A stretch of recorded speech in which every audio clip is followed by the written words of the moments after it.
kuramukije nshuti mugenzi wigane vya Indundi TV nk'uko vyamani Allen really narakubwiye na mandi ngaha ntuzosubira kunkumbura ndinga kugira ngo ndaguhe amakuru ameze neza ibiba bigezweho ibiba biriko biravugwa ibiba biriko vyiyumvigwa n'abantu benshi ntubone ngo ndaba ku ruhande ahantu ndi hari gisirikare namazu acungacunzwe waza ko naje hehe ni Universal of Talent ni kwa mutama Big Fizzo canke muri Bantu Bwoy hari umuntu numviseyo maze iminsi ndiko ndamurondera ariko inkuru mfise nuko ari muri Bantu Bwoy ikibazo je mfise uwo umaze iminsi ufise nuko uno musore ashobora kuba ari muri lebo ya Bantu Bwoy ariko ni kubera iki binyegejwe ni kubera iki wenyene ubwiwe atabishira hagaragara nkurikira twinjira indani tumusangiye nawe ni wundi Ellis Boy.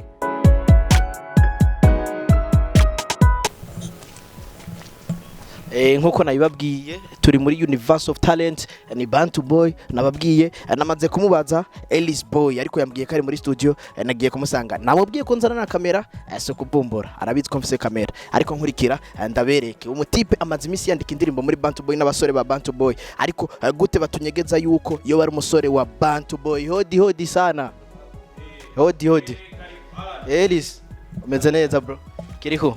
Azibu fresh meze neza niko po kumengura kanya Ellis mzee good ama tuvamia na makamera yes nimekwambia mzee mimi ngo hajona kuja peke yako lakini nimekwambia niko na cameraman vipi yani fresh bro niko mnaandika ego man tuko tunaangalia jinsi ya kupasua ka kitu kingine si unajua Bantu Bwoy nawe ni Bantu Bwoy au nono nsanze muri Bantu Bwoy gamani areka ni cyane bakunzi ba Indundi TV nkuko nabibabwiye nono musore Ellis Boy hari amakuru karamuvugwa ko abenshi ntibari ko baravyumvikana ko abenshi bari ko baravuga ati maybe no gusohora kujya abandi basohora bisanzwe ariko inkuru mfise nuko Ellis Boy ashobora kuba ari umwe mu basore ba Bantu Bwoy ariko bikigizwe ibanga mbega ijambo subscribe bo bamaze kurikora ko ijambo subscribe hari gakengerika kikaza ngaho kugira ngo tuze tuyage byinshi uyu ni Ellis Boy.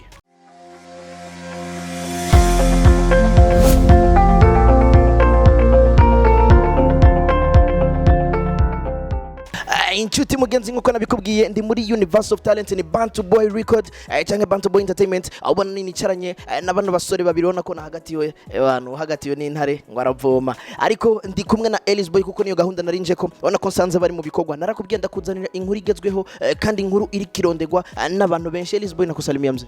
ni sawa ndetse neza ego turashima nanje n'amahoro ariko Ellis Boy tubanze twibutse bamwe mu bakunzi muziki w'u Burundi Ellis Boy numwe mu basore bigeze kubikora neza cyane ariko muri kino gihe ariko araza yamaze gusubira mu gakino ariko agerageza kandi gusubira kwibutsa rya zina giwe de plus abafana biwe ibikorwa ni byinshi muri Bantu Bwoy kano kanya urukokora iki nkuko mwadusanze ngaha twariko turagerageza kurondera ibintu twoha abantu yego ariko ibikorwa vya Ellis Boy ni Bantu Bwoy haragiye haravugwa amajambo amwe ariko zile nazo kuzita ziko chini ya carpet wengi walisema kwamba Ellis Boy numwe mu basore bari muri Bantu Bwoy ariko Bantu Bwoy ntigeze mu presenter nk'umusore wa Bantu Bwoy kubwo Ellis Boy abivuga ko iki nibaze yuko buri kintu cyose nga Bantu Bwoy ni twavuga ni company ni label ikomeye sivyo ibintu byose birafise processes zavyo so urabona nk'ubu Farias ntari ngaha ari wo CEO manager nawo sihari nawe ari muri Italy uriko uravyumva so nibaze yuko abantu benshi bari babizi ko je ndinga kuko Bantu Bwoy kuvigitangura Ellis Boy araboneka ko ari muri Bantu Bwoy kubera icyambere ni ibintu vya famille and then n'imiziki yanje mumaze kubona nka mobile number n'iyindi giye kuza imiziki yose nayikorenga so yeah so jendinga kuva kera kuvigitangura Bantu Bwoy Ellis Boy ari muri Bantu Bwoy yeah ariko ikibazo kica kiguma kigaruka kuri jewe meme no mu bakonze umuziki w'u Burundi kuko Ellis Boy batigeze bamumenyekanisha nk'umusore asanzwe ari muri label ya Bantu Bwoy nkuko twibonye kuri Kiriku tukabibona no kuri WJ nibaze yuko igihe bakora ivyo bintu je sinari mu gihugu kandi je nabo ari ibintu twavuganye kubera urabona neza na neza yuko imbere kuko urabona nkanje vyari binagoye kuvuga Ellis Boy ari muri Bantu Bwoy kubera ubona ko nafata ama voyage cyane anyway kandi je n'umuririmbyi naza nandikishije ikintu mu mitwe y'abantu ati Ellis Boy ari hajya sivyo so nibaze yuko peut-être bashatse kugira ikintu kiri different ba surprising abantu whatever stuff like that ariko Elise Boy ni Bantu Boy. Elise Boy ni Bantu Boy. Amwe mu makenga mfise nawe wari ufise. Elise Boy ni Bantu Boy nkuko kiri kari Bantu Boy. Elise Boy atarakabanga. Uri umwe mu baririmbye canke uri umusore wagumye ubuza ugasubira inyuma benshi batigeze bamenya ngo Elise Boy ari bamwe bakavuga ngo ari Tanzania abandi mu Buganda. Elise Boy neza na neza igihugu yaratuyemo. Ni cyane. Jewe nari ntuye muri Grace. Niyo nari ntuye kandi nubu ndagenda nkagaruka ya. Ibikorwa neza na neza Elise Boy bimutunze ni ibikorwa byaye bamwe bavuga ngo arangura imiduga kadandaza abandi ahavugwa amajambo menshi ariko ukuri kwivure kuri Elise Boy ibikorwa bitunze Elise Boy ni byaye inyuma y'umuziki nibaze ntivyo nyene abantu bavuga kuko abantu bavuga ico babonye ego ndi wa muntu wa musore atashobora kwicara kugira ngo bize gusa bavuga ati wanasema chuma ulete. Yeah, of course mu Giswahili ngo chuma ulete oya jendi wa muntu nkoresha ubwenge n'inguvu Imana yampaye kubera ntabwo ndi kimuga kandi ndakwije ubwenge sindiki debile so ntegerezwa gufocusinga n'ubuzima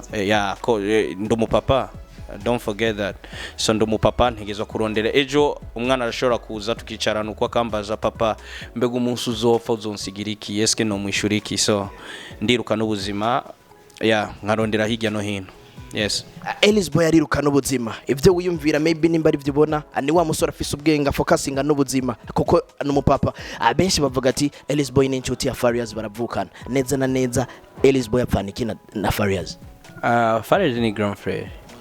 Apana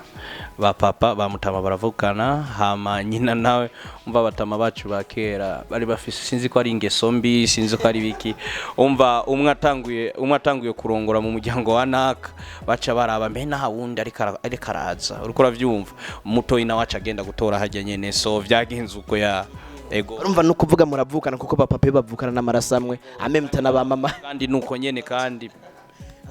Elise Boy tuje kubikorwa byawe muri kano kanya uri kutegurira iki babandi bari bakuzi Elise Boy wa kera za 2013 n'ahandi nyuma yaho ugitangura kuririmba nk'indirimbo za Siwezi n'ibindi nyinshi zagiye zirafata izina ugiye gukora gute ko turiko turabona Elise Boy muri collabo z'abasore muri Bantu Boy gusa Elise Boy ategekanya gukora ibikorwa bimwerekana wenyene ubwiwe kuko arabishoboye kwandika indirimbo akayiheza ari wenyene uri kutegurira iki abakunzi bawe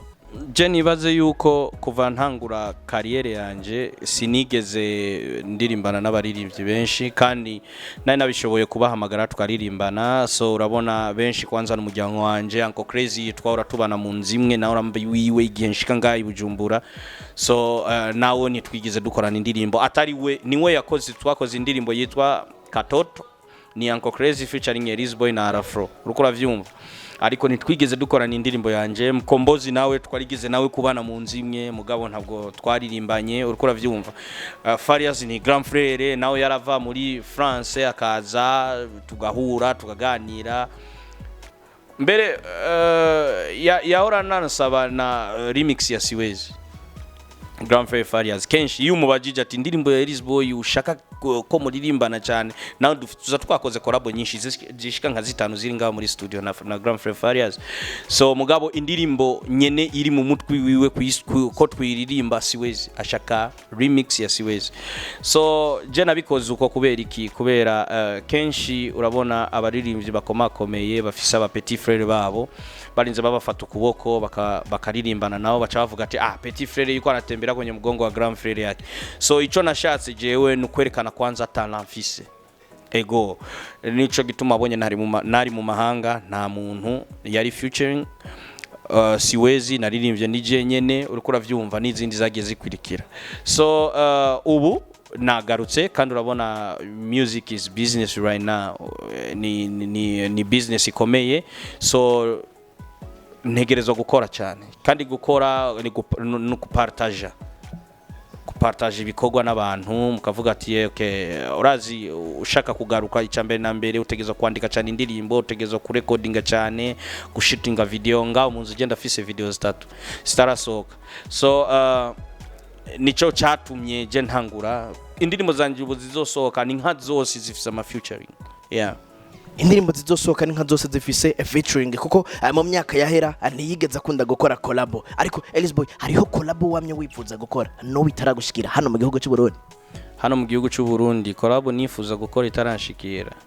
no kubera je nibaze iyo nahora nifuza yari ya Grand Frère Farias nawe dufitanye indirimbo nka zine ya Grand Frère yeah. Wo kubwira guhanura umwe mu bakobwa mwasa nk'abinjire muri game rimwe mwakoze indirimbo iryoshira abahiti mu gihugu cy'u Burundi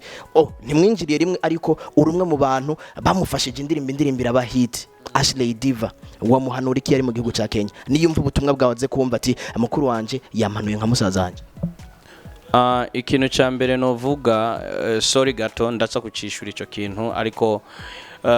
je kenshi maze kubona iyo umukobwa akundana n'umuririmbyi kandi nawe akaba ari umuririmbyi kazi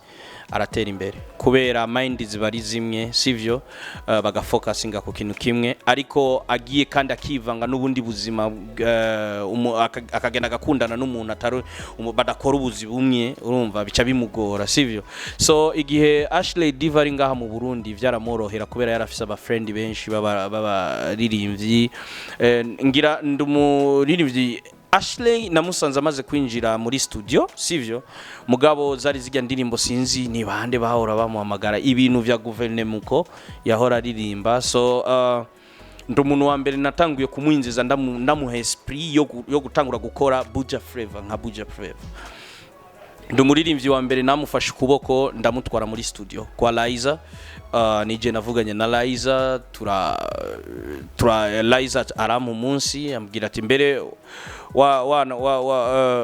Liza ico gihe niyandihishije amafaranga yambwiye ati uraza gusaba ugura ubumeme hama dukore so ndamubwira Ashley Diva turafise programme turagenda muri studio abajewe abanyene nta numwe yarafise indirimbo mugabo jewe ico novuga ndayishimira Imana yanje cyane kuko yarampaye don itandukanye n'abandi baririmbyi ndi wa muririmbyi nshitse muri studio nkumva beat canguruka nayo ibe ari beat nziza gusa canguruka so vyabaye uko turaronka ijya idea turayikora so indirimbo iraba hit turakora video aho hagati haraciyo ibintu vy'amakonfri biki kubera igihe twaheza gukora ijya audio je nacengenda muri Tanzania ndagaruka ncasanga amajambo menshi bya mukobwa yavuze ngo ni nyene yanditse indirimbo ni nyene yagize vyose so vyarambabaje ukuntu ego so vyarambabaje cyane ndababara ndavuga ati none umukobwa ibi bintu nibiki nije namufashije nije nagize vyose akagenda kuvuga ngo yanyandikiye nivyo naririmbye vraiment so vyarambabaje ndanga no gushootinga video so artire Black artire yarandondeye nk'incuro nka 3 canke 4 aguma nsaba dukore video nanje nkamubwira ati nico gituma mbere urabe neza ijya video nta nahantu na hamwe turi kumwe na Ashley Diva musa shootinze uruhande gwe yego vraiment ego sinashaka nuko anyegera kubera nari mfise ishavu anyway but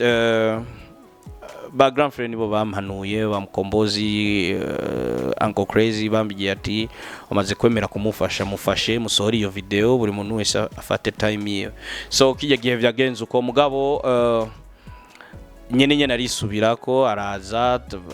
bama pardon nibiki turasubira kuvugana neza ego nubu novuga yuko turabagenzi naho tutavugana cyane whatever stuff like that mugabo iyari ngaha canyica shaka kunsa kuko yaranansavye nigihe agaruka kuri concert yiwe naragiye kumufasha so nuko bimeze no munsi impanuro uwo mwana akiri mu muziki no umwe mu bakobwa yarafise impano muri Buja Flavor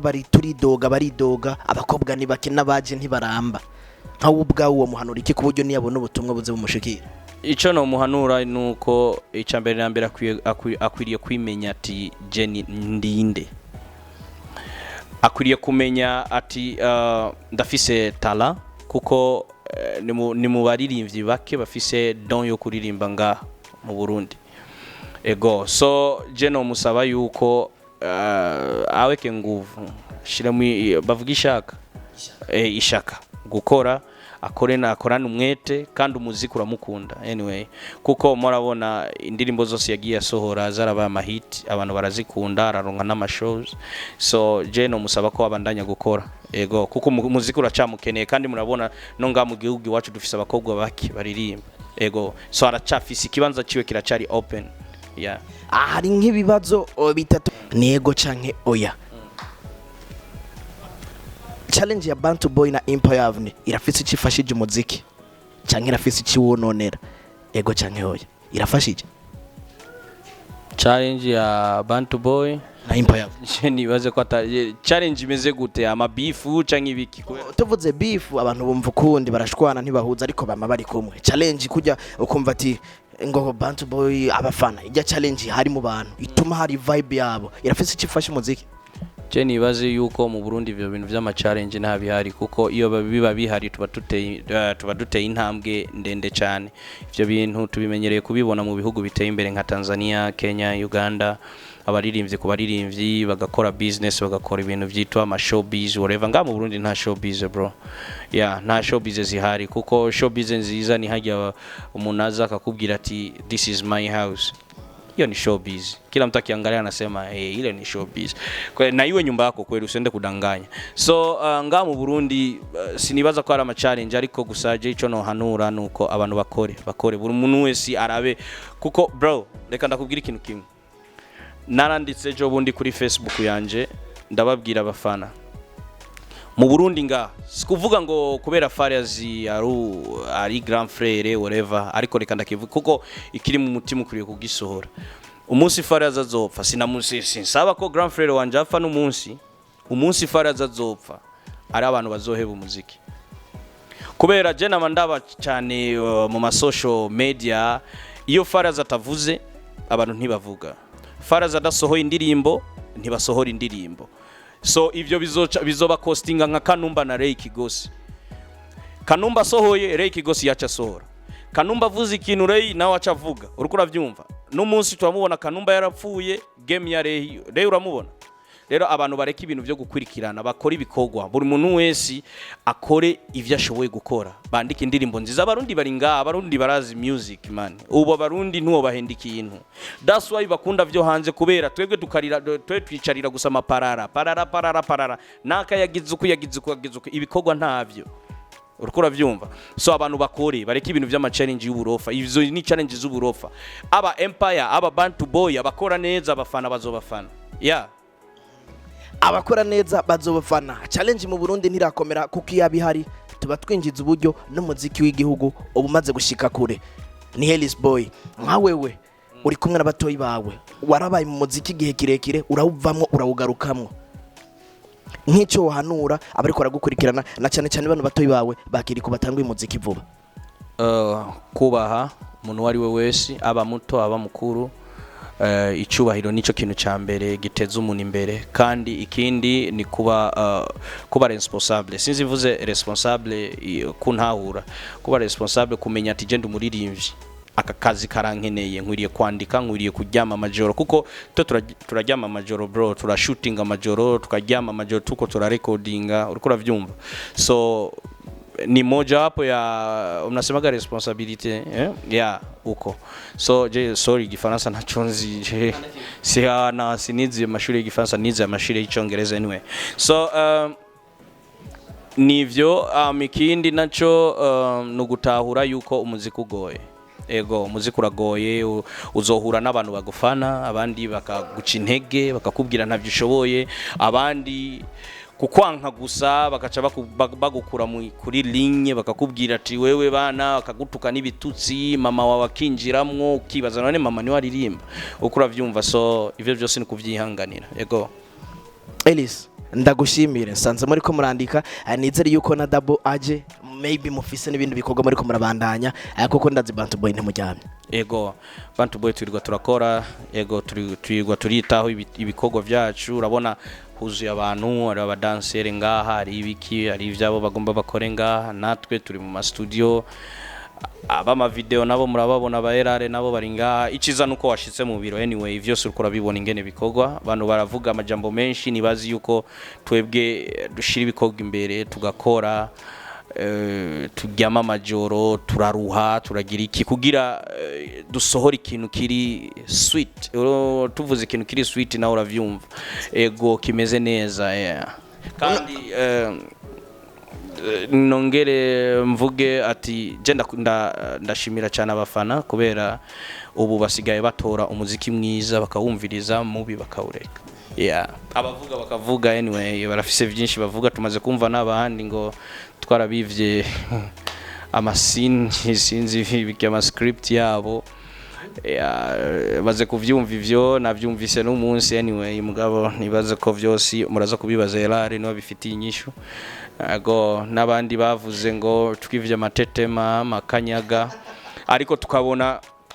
abatanzania bayiplayinga batavuga n'ikintu na kimwe ego so ni kuvuga yuko wana appreciate kazi tunaifanya Bantu Bwoy kandi muziki washitse kure. DJ Choka iko kwenye top 3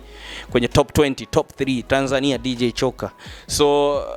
ndatangara cyane iyo mbonye abantu bariko baravuga bla bla bla bla ukumva abandi ngo na ba journaliste ba BBC bandiki kuko uje no Murundi kuko hajya handitswe Kirundi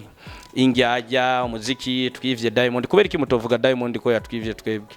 yama yabikoze kandi yama yabikoze barabona neza bagende barabe indirimbo ya P Square na Diamond igya scene Diamond afashe imbwa yeruko bace bagenda barabe indirimbo ya Tiger kujya nyene copy and write uriko uravyumva copy and paste the one ni copy and paste ya Give Me Love Ya Blind uriko nako bimeze ntavyonzi hama ucuva ngaho uraba indirimbo ya Tetema ari wundi muririmbyo muri Nigeria yashutinze indege iri nyuma twebwe twashizeho amabajaji kubera twaririmbye bajaji atandani ya bajaji kindaki none mwashaka dushire indege twaririmbye bajaji twace twipangira amabajaji reka Elise Boy ndagushimira no munsi ndagusanze hano nizere je nagutumako kuzokwitaba kabisa kuko turabashimira mwebwe aba journalist muragerageza uko mushoboye kose guteza imbere umuziki Indundi kandi abashimira cyane murakoze kandi nejo mufisi ico mumbaza muzompamagare vraiment nzobitaba nzogamburuka kuko ego reka ndagushimira we nawe wabanye natwe kuva ku munota wa mbere gushika ku wanyuma ande kumwe n'umusore akiri muto cyane nikiri ku akili ubona yuko ibintu bimeze kuno anasanze bariko barandika maybe bagira batwongere reka ndagushimira nawe ndakubwire nti big up sana kiri ku basezere basubabwira kantu ndabakunda bakubitira karabi wananita dogo uko mitaani ila shuhuri pevu nikiwa chumbani inanoga gizani ongeza matondo nikune kichwani tabasam none mwanya wako tu dada paka nashindwa kuongea na kuwa gugu gaga unanichanganya paka na changanya mada soga karibu yako kinda mama nipe asante sana yari really behind camera ni King Epimax ja Blaze.